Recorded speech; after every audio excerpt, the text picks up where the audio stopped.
दोस्तों, दीपक की पाठशाला में एक बार फिर से आपका स्वागत है।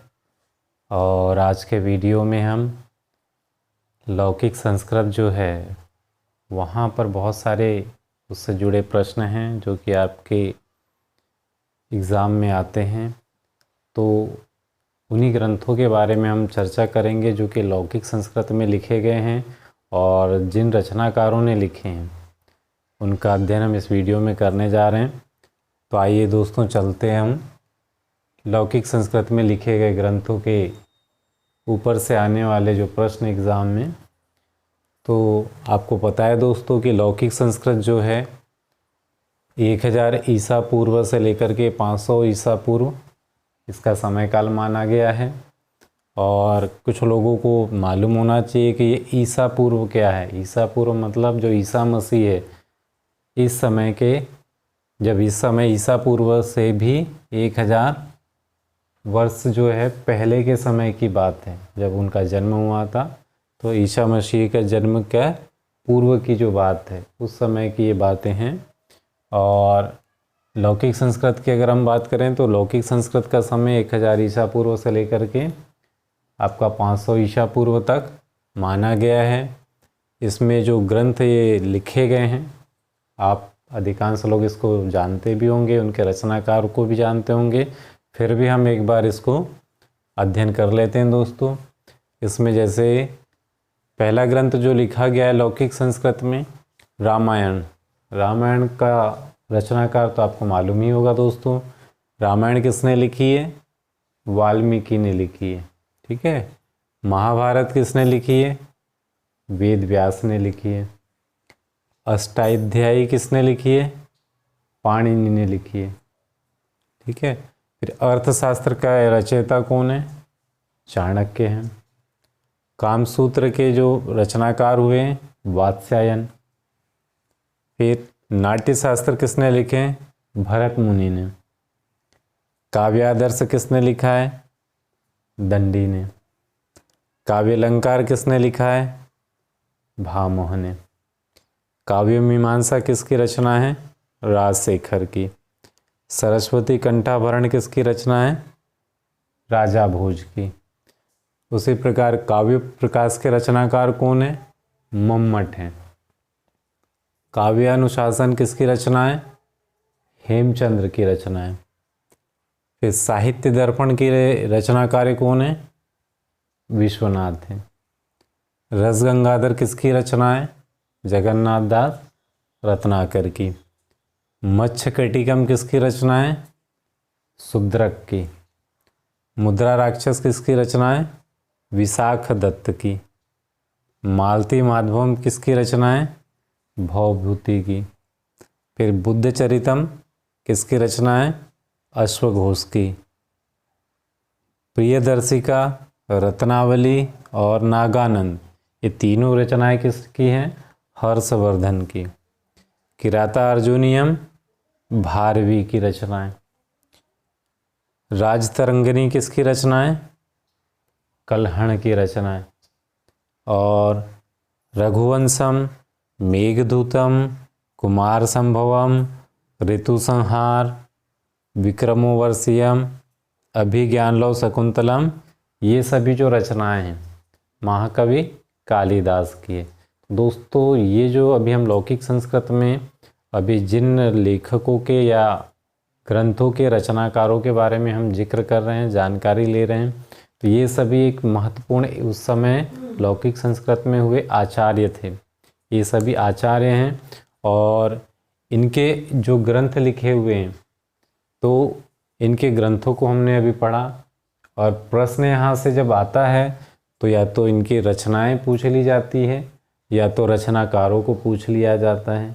लेकिन अभी कुछ एग्ज़ामों में ये हो रहा है कि रचनाओं का भी काल पूछ लिया जा रहा है या रचनाकारों का काल पूछ लिया जा रहा है।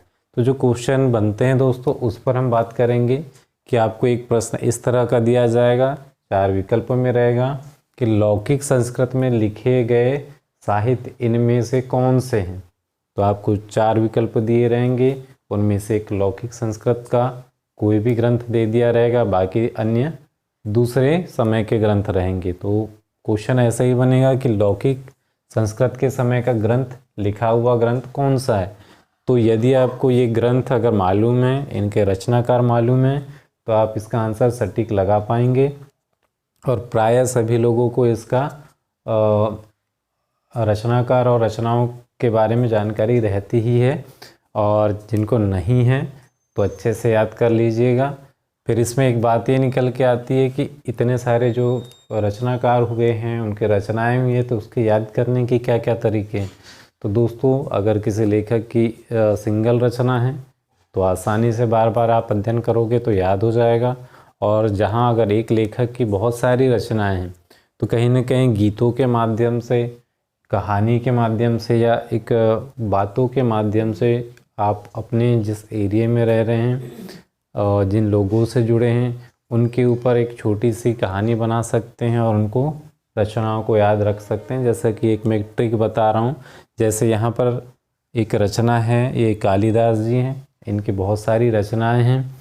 अब इतनी रचनाओं को एक साथ अगर हमको याद रखना है तो किस प्रकार से हम याद रख सकते हैं। तो ये मेरी अपनी ट्रिक है, मैं जो आपको बताने जा रहा हूँ। हो सकता है अगर ये ट्रिक आपको पसंद ना आए तो आप इसको अपने आधार पे भी बना सकते हैं।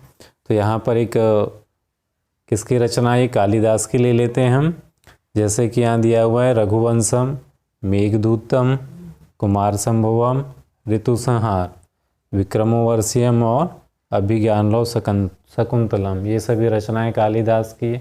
अगर ऐसे में याद हो जाता है तो अच्छा है, नहीं तो ट्रिक कैसी रहेगी आपकी।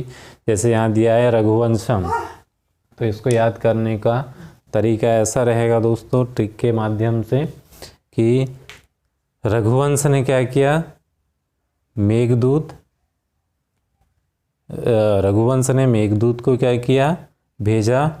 तो यहाँ कौन आया, कुमार संभव आ गया, और उसने क्या कर दिया, ऋतु संहार की एक रचना कर दी। और यह देख कर के क्या जो है विक्रम है, उसने क्या किया, अभी अभी ज्ञान को लेकर के आया और जो शकुंतला थी उससे बातचीत की।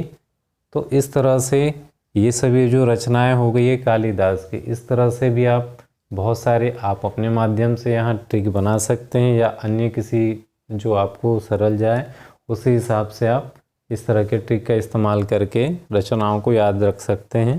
जैसे अभी मैंने बताया, रघुवंश ने मेघदूत को बुलाकर, रघुवंश ने मेघदूत को बुलाया तो कौन आया, कुमार संभव आ गया। और उसके आने के बाद उसने क्या कर लिया, ऋतु संहार एक ग्रंथ की रचना कर दी। यह सब देख करके क्या हुआ, विक्रम आया, और विक्रम ने क्या किया, फिर अभिज्ञान के साथ में मिलकर के ये सब बातें किसको बतला दी, शकुंतला को बतला दी। तो इस तरह से आप बड़े बड़े जो मतलब बड़ी जो रचनाएं हैं या ज़्यादा रचनाएं हैं किसी एक लेखक की है, तो इस तरह से आप याद कर सकते हैं। फिर एक क्वेश्चन कभी अगर ऐसा भी पूछ सकता है कि जो लौकिक संस्कृत के रचनाकारों की अगर बात कर ले तो इनमें से कौन से लेखक लौकिक संस्कृत के हैं, तो आप देख सकते हैं कि ये सभी लेखक जो हैं लौकिक संस्कृत में इन्होंने रचनाएं लिखी हुई है। तो इनके जो रचनाकार हैं इनको भी आप वहाँ लिख सकते हैं, विकल्प आपके पास दिए रहेंगे। तो इस तरह से आज हमने जो लौकिक ग्रंथ है संस्कृत से रिलेटेड, ये आपको इसका पूरा अध्ययन हमने आज यहाँ करा दिया है। ये महत्वपूर्ण जो ग्रंथ है और उनके ग्रंथकार हैं, और यहाँ से इतना ही क्वेश्चन आता है या बनता है। अब इसके बाद अगर हम आगे जाएं तो हमारा संस्कृत जो है, एक आपका वैदिक संस्कृत हुआ था और दूसरा ये लौकिक संस्कृत हो गया। हमने पाली भी आपको पढ़ा दिया जो कि मध्यकालीन भारतीय आर्य भाषा है, तो हमने पाली को भी देख चुका था। और उसके बाद मध्यकालीन भारतीय आर्य भाषा की जो दूसरी भाषा है प्राकृत, उस पर हम नया वीडियो नेक्स्ट एपिसोड में हम लाएंगे। और कुछ पाली भाषा से रिलेटेड कुछ महत्वपूर्ण प्रश्न हैं, उनको भी हम उस वीडियो में देखेंगे, और प्राकृत भाषा उसको भी आने वाले वीडियो में अपन अध्ययन करेंगे। तब तक के लिए दोस्तों नमस्कार। यदि ये वीडियो आपको पसंद आया होगा तो आप लाइक कर दीजिए, सब्सक्राइब कर दीजिए और बेल आइकन को दबा दीजिए, ताकि इसका नोटिफिकेशन आपको अगले वीडियो में आपके मोबाइल पर मिलता रहे। नमस्कार दोस्तों।